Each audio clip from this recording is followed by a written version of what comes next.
आज हम नई कविता, अर्थ और परिभाषाएं इस विषय पर पढ़ाई करेंगे। तो नई कविता स्वतंत्रता के पश्चात लिखी गई कविताओं को नई कविता के नाम से जाना जाता है।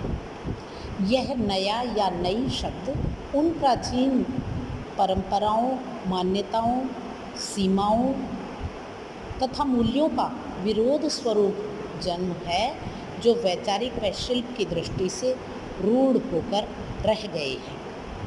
सन 1954 में डॉक्टर जगदीश गुप्त और डॉक्टर राम स्वरूप चतुर्वेदी के संपादकत्व में प्रयाग से नई कविता नामक अर्धवार्षिक पत्रिका निकली और इसी समय से यह कौन सा नाम, नई कविता का यह नाम हिंदी जगत में प्रचलित हो गया। प्रारंभ में इसे प्रयोगवाद का समानार्थी माना गया। हमने पिछले चैप्टर्स में पढ़ा था प्रयोगवाद, प्रगतिवाद, प्रयोगवाद। तो शुरुआत के दिनों में इसे प्रयोगवाद का समान अर्थी शब्द माना गया, परंतु बाद में इस नई कविता के अस्तित्व को शनैः शनैः स्वीकार कर लिया गया।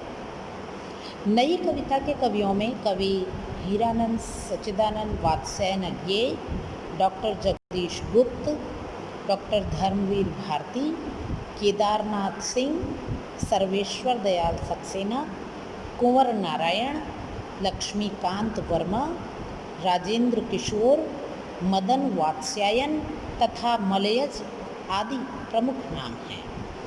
इसी परंपरा में कुछ नाम और भी हैं, जिनमें दुष्यंत कुमार, अजित कुमार और बालकृष्ण राव प्रमुख हैं। तो ये था नई कविता का अर्थ। और अब हम आज के चैप्टर में, आज के लेक्चर में इस नई कविता को लेकर के जिन विद्वानों ने अपनी परिभाषाओं के रूप में अपना मत प्रस्तुत किया है, उनके बारे में बात करते हैं। तो सबसे पहले मैं आपके लिए यहाँ पर ज़्यादा परिभाषाएं लेके नहीं आई हूँ। मैं आपके लिए तीन परिभाषाकारों की तीन परिभाषाएं प्रस्तुत कर रही हूँ।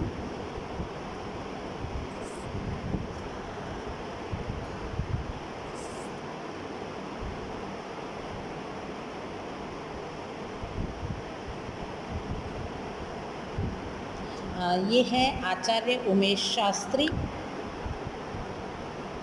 और डॉक्टर रामदरस मिश्र, और तीसरे हैं डॉक्टर इंद्रनाथ मदान। तो नई कविता के बारे में आचार्य उमेश शास्त्री का मत है कि हर युग में कवि नूतन भाव, नव परिवेश, अभिनव शिल्प तथा नई शैली की तलाश में रहा है और कुछ ना कुछ खोजकर साहित्य को नवीनता दे रहा है। नई कविता से यह तलाश रुक गई हो यह क्रम ठहर गया हो, ऐसी बात नहीं है। यह चिरंतर काल से चली आ रही प्रवृत्ति सृजन के इतिहास के साथ सर्वदा जुड़ी रहेगी।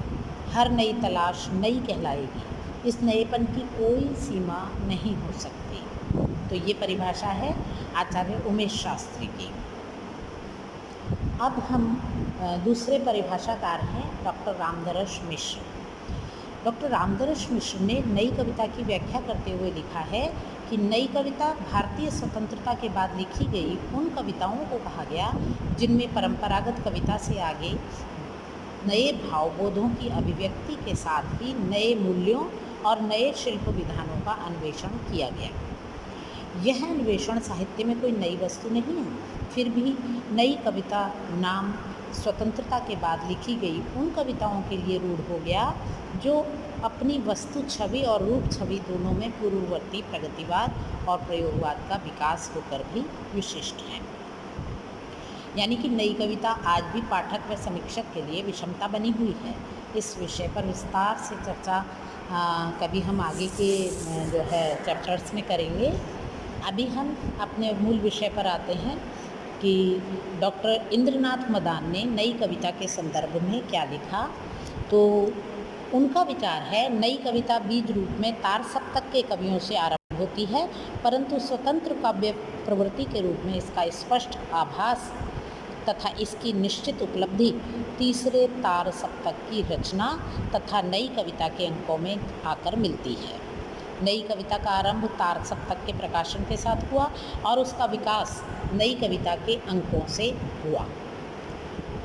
प्रथम तार सप्तक में सच्चिदानंद हीरानंद वात्स्यायन अज्ञे, गजानंद माधव मुक्तिबोध, गिरिजा कुमार माथुर, प्रभाकर माचवे, नेमीचंद जैन आदि की कविताएं हैं। तो मेरी समझ में 3 परिभाषाएं आपके याद करने के हिसाब से काफ़ी होंगी, और फिर भी जो है आप कई आलोचनात्मक पुस्तकों में अनेकानेक आचार्यों की परिभाषाएं मिलेंगी। तो जो है आपको यदि और कुछ कभी भी पूछना हो तो अपने व्हाट्सएप ग्रुप पे आके मुझसे अपना प्रश्न पूछ सकते हैं। आप लोगों का हमेशा स्वागत रहेगा।